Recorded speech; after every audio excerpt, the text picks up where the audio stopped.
तो देखा भी है कि एक लीला सी होती है, नाटक सा।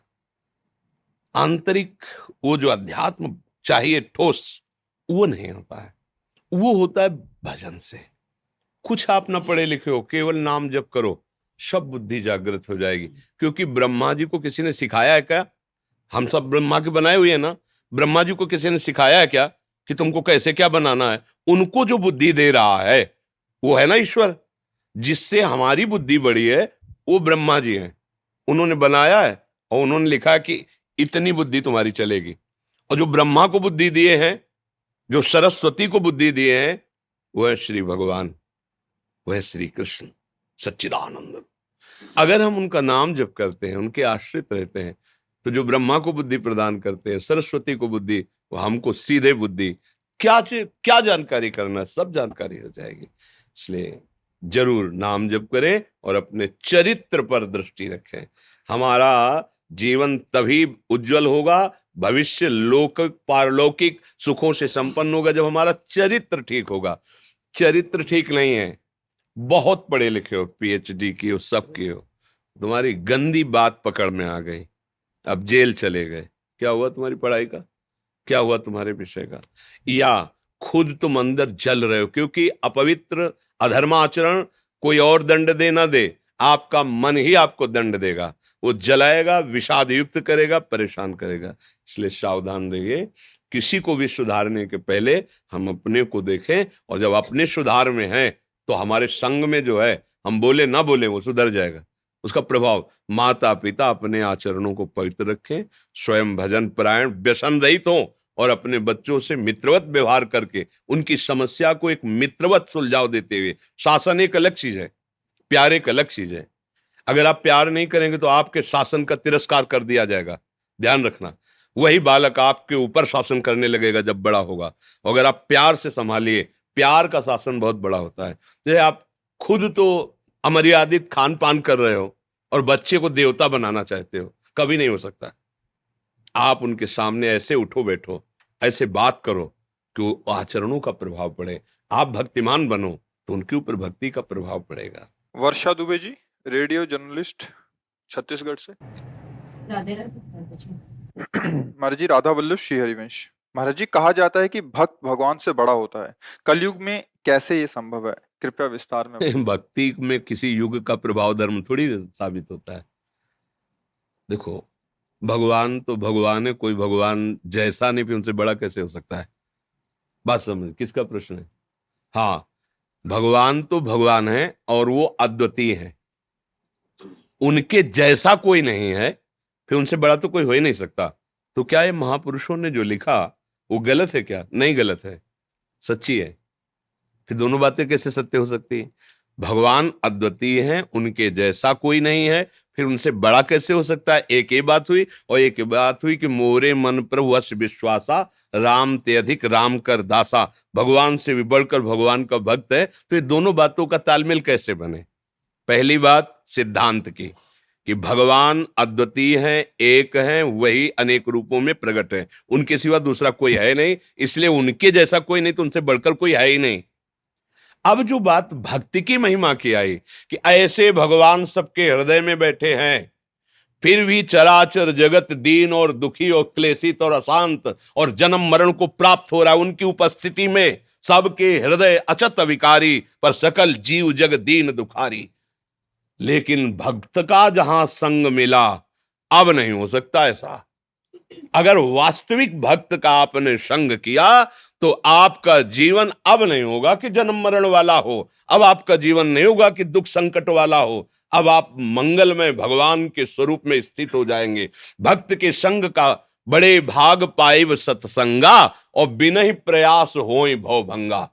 भक्त उपदेश करे, साधन करे, वो एक अलग बात, लेकिन दरस परस अगनाश, केवल दर्शन मात्र से, संभाषण मात्र से, केवल अपने संकल्प मात्र से जीवों को पावनता प्रदान करते, अब दुर्गति नहीं हो सकती, अब संस्कृति का अंत हो जाएगा। इसलिए हमने माना कि भगवान से भी बढ़कर भगवान का भक्त है, क्योंकि भगवान के होते हुए मैं माया में फंसा दुखी रहा, और वो महाराज अंदर देखते रहे, यही तो है, यही अंदर देखते रहे। लेकिन भक्त रूप में जब वो बात आई, तो अब ऐसा नहीं कि वो देखते रहे, वो डांट के, दुलार के, शासन से, प्यार से हमको भगवान के लायक बना दिया, हमको भगवत आनंद में मस्त कर दिया, हमें काम क्रोध बुरे आचरणों से बचा लिया। इसलिए मोरे मन प्रभु वस विश्वासा, राम ते अधिक राम कर दासा। समझ में आया जी?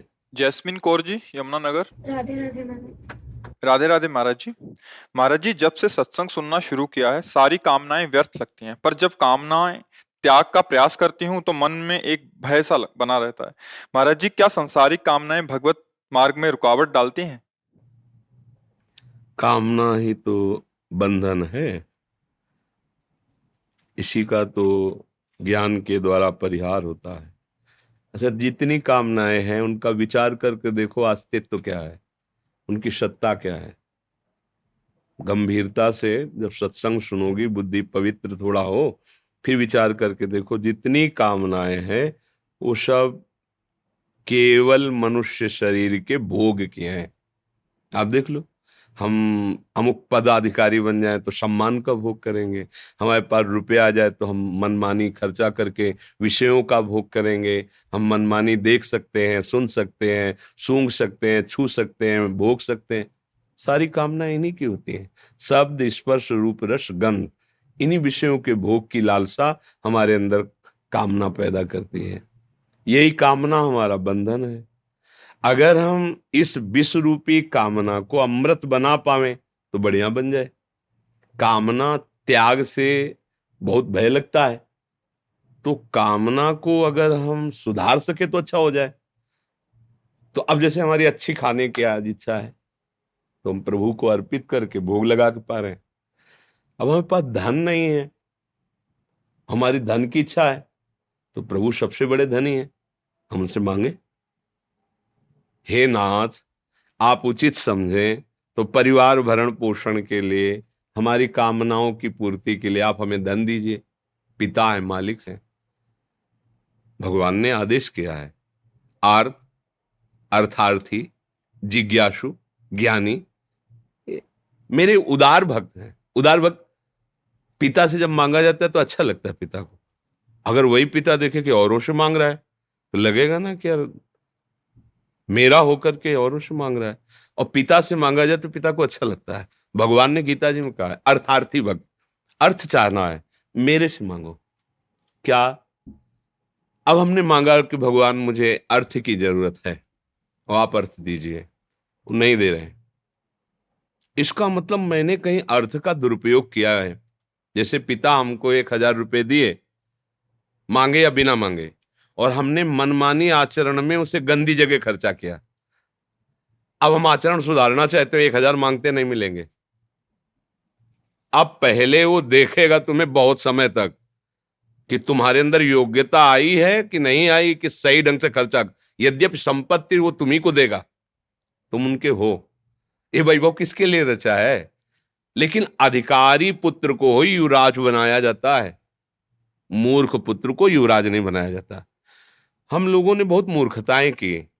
हमें शरीर मिला, बल मिला, बुद्धि मिला, सब कुछ मिला, हमने गंदे आचरणों में उसका प्रयोग किया है। सच्चाई से देखो, अगर हमें प्रभु अर्थ नहीं दे रहे हैं तो उनके पास कोई कमी नहीं है, कंजूस नहीं है, और हमारी योग्यता नहीं। इतने में तो हम मूर्ख हो गए कि धर्माधर्म का विचार त्याग के मनमानी आचरण करने लगे। अगर और वो दे देंगे तो बहुत पाप कर्म होने लगेंगे। दूसरी बात, अब हम सुधर रहे हैं, अब हम अर्थ चाह रहे हैं, तो वो बहुत ज्ञानानंद घन प्रभु हैं, वो कुछ देख रहे हैं, चुपचाप देखने दो उनको। मांगने पर भी नहीं मिल रहा, वो कुछ ऐसा देना चाहते हैं जो आपकी मांग ही नहीं है, और मांग खत्म हो जाएगी ऐसा देना चाहते हैं। आपको परम धनी बनाना चाहते हैं, आपको ज्ञान देना चाहते हैं कि संसार नाशवान है, इसमें दुख ही दुख है, इसमें सुख नहीं है। आगे चल के देख लेना, निहाल कर देंगे, और जब आपको ज्ञान हो जाएगा तब वैभव भी आपके चरणों में आ जाएगा। एक सिद्धांत है, छाया को पकड़ने चलो तो छाया दूर भागती है, और आप सूर्य की तरफ चलो तो छाया पीछे आ जाएगी। ऐसे ही गोविंद की तरफ चलो ना तो माया पीछे पड़ जाएगी, और माया की तरफ चलो ना गोविंद से विमुख होकर के, वो आगे आगे भागेगी, कभी पकड़ में नहीं आएगी। हमें अगर कुछ भी चाहिए, अगर ज्ञान है तो इसलिए नहीं मांगेंगे कि यार वो पीता है, कोई बच्चा थोड़ी है कि उसे हमें बताना पड़े हमें ये चाहिए। वो सर्वज्ञ है, उसको पता है जब जो इच्छा होगी दे देगी, मांगने मूंगने से क्या। समझ रहे हैं? अगर हम बच्चे हैं और हम ये समझ नहीं पा रहे हैं उनकी सामर्थ्य को, तो हम मांग सकते हैं, क्योंकि हमारा अधिकार है, वो हमारे स्वामी हैं, हमारे पिता हैं, हमारे प्रीतम हैं। हम अपने प्रभु से कामना रखें। अब जो कामना हमारी पूर्ति ना हो तो उसमें हम प्रभु को कोसे ना, ये बात समझें। कामना हमारा रखना कर्तव्य हो गया, क्योंकि वो पिता है, हमें चाहत है। पूरी ना पूरी होने में हमें समभाव रखना होगा। वो कोई मंगल विधान कर रहे हैं, पक्का समझो, ये अनुभव की बात कहते हैं। जो हम चाह रहे हैं वो नहीं हो रहा, अगर वो हो जाता तो बड़ा मंगल हो जाता। कई बार ऐसा अनुभव होता है कि बड़ी कृपा की जो प्रभु ने नहीं दिया। प्रभु जो करते हैं बड़ा मंगल, हमने कई बार सत्संग में सुना है। एक मंत्री थे राजा के, वो हर बात में ही बोलते थे भगवान की बड़ी कृपा, भगवान ने बहुत अच्छा किया, ऐसा बोलते थे। एक दिन वो राजा के साथ शिकार खेलने गए, तो प्रत्यंचा शिकार के लिए अधिक खींचने के कारण असावधान होने का अंगूठा कट गया प्रत्यंचा से। तो उनका मंत्री, ये तो हमारा अंगूठा कट गया बहुत। तो उनका भगवान की बड़ी कृपा, बड़ा अच्छा हुआ। बोले बड़ा अच्छा हुआ, मेरा अंगूठा कट गया दुष्ट, और तू कहता बड़ा अच्छा। सैनिकों को आदेश दे, उठाओ उसको जेल में बंद करो। बोले ये भी बहुत अच्छा हुआ, भगवान की बड़ी कृपा। बोले मंत्री पागल हो गया है, मेरा अंगूठा कटा बहुत अच्छा हुआ, इसको जेल मिल रही बहुत अच्छा हुआ, जेल हो गए। अब वो तो राजा है, वैद्यों के द्वारा तत्काल उसको जोड़ा गया और औषधियां पहले आयुर्वेदिक औषधियों में इतनी सामर्थ्य है कि अब शायद अब भी है कि अगर अंग कट जाए तुरंत उसको तो औषधियों के द्वारा पूरा संचालित ऐसा किया जा सकता है। उस समय तो और शुद्ध आयुर्वेदिक लगाया और घाव घंटों में पथ गया, लगाया और कुछ दिनों में एकदम वो अंग काम करने लगा। फिर वो शिकार खेलने के लिए गए। अब उनकी वो वृत्ति शिकार खेलने की इतनी दृढ़ है कि सैनिक पीछे रह गए और वो आगे निकल गए। दूसरे राजा की सीमा में किसी स्वस्थ और माननीय पुरुष को देवी की बलि देने के लिए चयन करने की इच्छा से वहां खोज रहे थे। जो राजा दिखाई दे, बोले इससे ज्यादा पवित्र और महिमा में कौन होगा, बंदी बनाओ इसको। अब अकेले राजा बंदी बना लिए। जैसे पीछे सैनिक है, तेले बंदी बना के ले गए। अब वहां स्नान कराया गया और सब। तो वहां देखा जाता है कुछ अंग भंग कटिंग नहीं होनी चाहिए, सर्वांग पुष्ट बलि दी जाती है। तो जो ही चेक किया गया, तो अब जोड़ तो गया था पर पता था ना कि यहां से हाल का। बोले नहीं नहीं, ये बलि लायक नहीं, मतलब सर्वांग पुष्ट होना चाहिए बलि में। छोड़ दो इनको। छोड़ दी। राजा ने कहा मंत्री ने तो सही कहा था, अंगूठा जब कटा था कहा था बहुत अच्छा किया, भगवान ने बड़ी कृपा की, और बेकार मंत्री पर नाराज हुए। अगर आज अंगूठा कटा ना होता तो गला कट जाता। बड़े प्रसन्न हुए।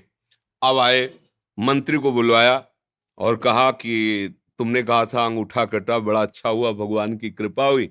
वास्तविक भगवान की बड़ी कृपा हुई, लेकिन मंत्री तुम जेल में सड़ रहे हो मंत्री पद से अलग हटकर, और उस समय भी तुमने कहा भगवान की बड़ी कृपा हुई, बड़ा अच्छा, ये समझ में नहीं आया। बोले महाराज आप कैसे समझे कि आपके ऊपर कृपा हुई? तो उन्हें पूरी घटना बताई। तो बोले महाराज सैनिक कहीं भी रहते, लेकिन मेरा घोड़ा आपके पीछे होता, क्योंकि मैं राजमंत्री हूं आपका। आपके प्राण जाने के पहले मैं अपने प्राणों को कभी आपसे अकेला नहीं रह सकता, छोड़ सकता था।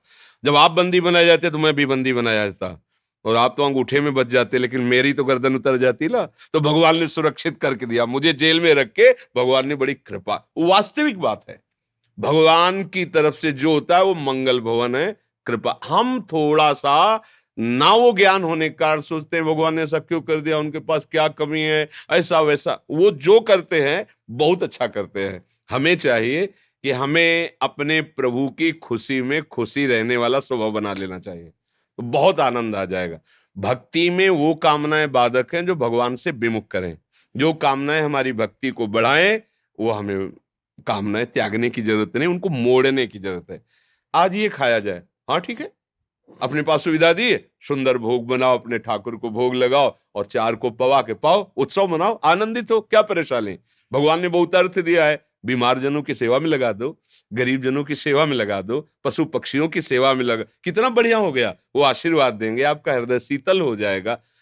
तो कामनाएं निषेध हैं, पर वो जो भगवान से विमुख करने वाली है। जैसे आप 500 रुपए की शराब पी गए, अगर 500 रुपए किसी गरीब आदमी के पूरे परिवार को भोजन पवा देते तो फिर कितना आनंद आपको मिलता। आपने 1000 रुपए होटल में खर्चा कर दीजिए और फिर कि उसी 1000 रुपए से भूखी गायों को, पशु पक्षियों को चारा भोजन दे दीजिए, फिर आप देखो कैसा लगता है। ये है, धन आपको मिला, आप उसका दुरुपयोग कर रहे हैं। मन में संतोष रहता है। हाँ, तो इसलिए हमें कामनाएं बाधा नहीं पहुंचाती, पर जो कामनाएं गंदे आचरणों की तरफ ले जाती है, सुसुख वासना की तरफ ले, वो त्यागने की बात है। और जिन कामनाओं से हमारी भक्ति की पूर्ति होती है, समाज सेवा बनती है, अगर ऐसा लगता है तो अपने प्रभु से मांगने, साईं इतना दीजिए जामे कुटुंब समाए, मैं भी भूखा ना रहूं और अतिथि ना भूखा जाए, साधु ना भूखा जाए, कोई परेशानी नहीं है। मुकेश राघव जी गुड़गांव से। राधे राधे महाराज जी, आपके चरणों में दंडवत प्रणाम। गुरुदेव, मैंने आपको दिल से अपना गुरु मान लिया है, आपकी वाणी दिल में घर कर गई है। महाराज जी, मेरा सवाल है कि गुरु दीक्षा और मंत्र लिए बिना ही सिर्फ आपको गुरु मानकर, आपकी बातें मानकर अपना जीवन सफल कर सकते हैं, यानी नाम। तो गुरु दीक्षा किसे कहते हैं? इसी को तो कहते हैं भाई। हम कह रहे राधा राधा जपो, कृष्ण कृष्ण जपो, जो नाम प्रिय हो वो जपो, अच्छे आचरण से चलो, हो गया। गुरु मंत्र का मतलब क्या होता है? मंत्र मूलम गुरु वाक्यम, गुरु वाणी ही गुरु ग्रंथ है। गुरु ग्रंथ साहब ही सदगुरु, उनकी वाणी सब कुछ है। तो अगर हम मान रहे हैं, कहीं भी मान ले गुरु, क्योंकि अखंड मंडलाकारम व्याप्तम चराचरम, वो गुरुदेव सबके हृदय में विराजमान है। कहीं से वाणी निकली, हम अपने गुरु की बात पहचान गए और वो बात पकड़ ली, यही तो गुरु शिष्य का संबंध हो गया। अच्छा, आपने कंठी बंधवाई, तिलक लगवाया, दीक्षा ली और आचरण में कोई परिवर्तन नहीं, बात एक नहीं मानना तो क्या कल्याण हो जाएगा क्या? आपने बात मान ली हृदय से कि मैंने आपको गुरु माना, आपकी आज्ञा पर चलेंगे। आज्ञा पर चलने के लिए क्या है? हर सत्संग में पूरा सिद्धांत एक होगा जिसमें आपका कल्याण हो जाएगा। कोई भी सत्संग सुन लो, दो बातें तो होंगी, आचरण पवित्र करो, नाम जप करो, हो गया सारा। अब घंटों हम कुछ भी आपको उसी पुष्टता के लिए बोले, खास बात दो मिलेगी पूरे सत्संग में, आचरण पवित्र रखो और नाम जप करो। मान लो गुरु की बात, हो गए, आप गुरु स्वरूप हो जाओगे। आप सरिस चाहें सबकी ना, जो उनके हृदय में वही तो आपके हृदय में जागृत हो जाए। अब बात ना माने, कंठी तिलक लगाए और सब बात है, लेकिन आज्ञा पालन नहीं है, भजन नहीं, तो हमें लगता है कि उससे कल्याण नहीं होने वाला। बात मानने से कल्याण होने वाला है। अब वो जैसे तुम्हें स्वीकृति हो जाए, कंठी तिलक लगा के हो जाए या ऐसे हो जाए, स्वीकृति से बात है। आज से मैं वचन देता हूं कि आपकी आज्ञा के विरुद्ध आचरण नहीं करूं। हो गया गुरु मंत्र, हो गई दीक्षा, हो गया शिष्यत्व। अब बात न माने और पास रहे तो फिर वो बात नहीं। पास है, सब कुछ है, बात नहीं मान रहा तो बात नहीं।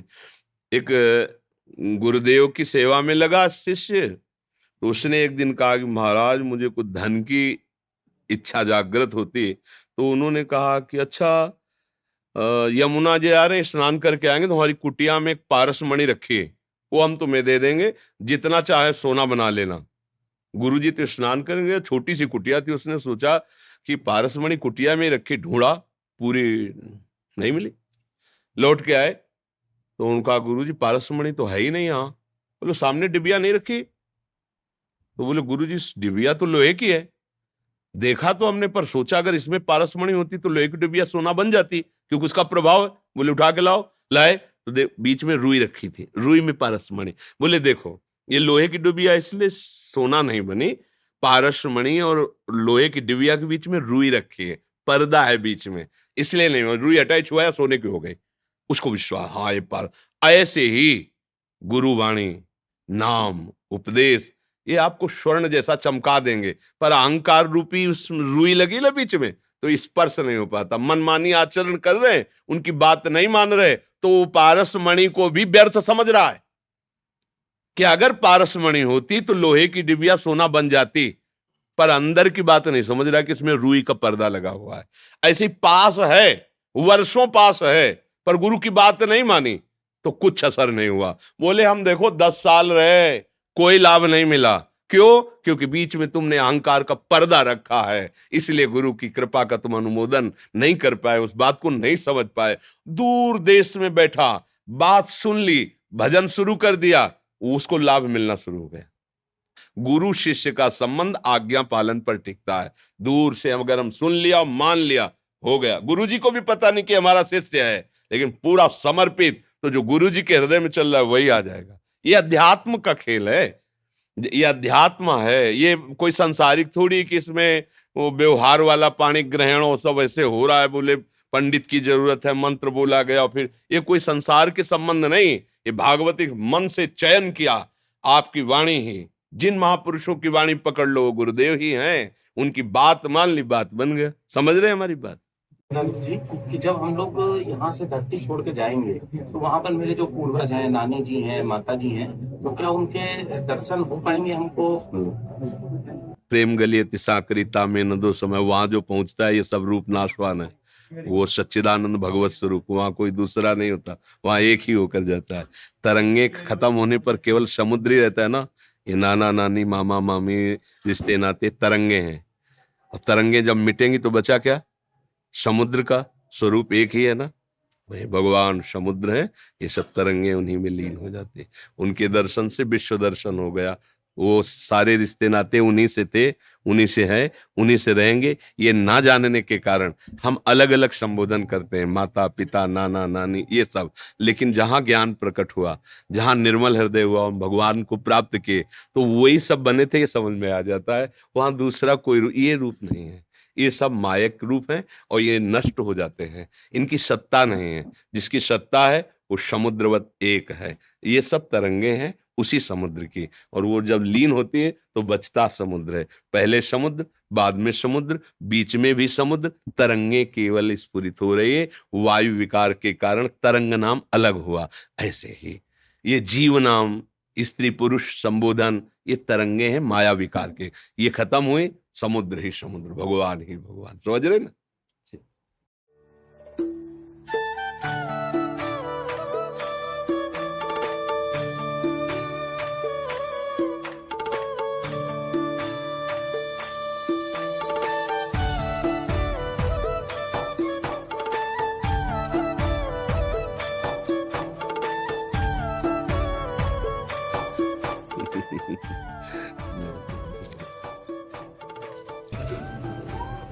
गौरी मंगला की प्रसादी अहो भाग्य। चंदन प्रसाद में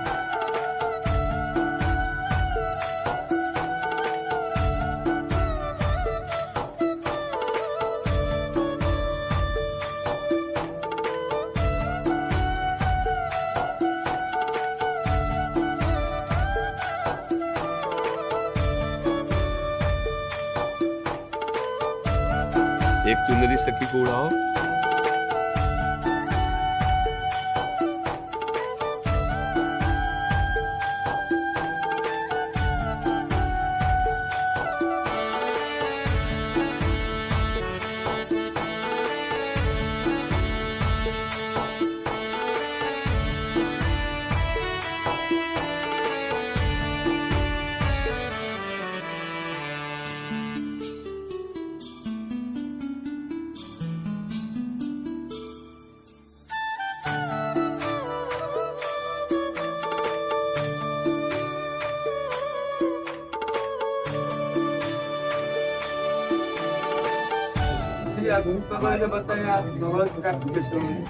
बस खड़े खड़े एक शब्द में कह सकते हैं, अगर हमारा मन निरंतर अपने आराध्य देव के चिंतन में डूबा रहे, अव्यावृत भजना जिसे अखंड भजन कहते हैं।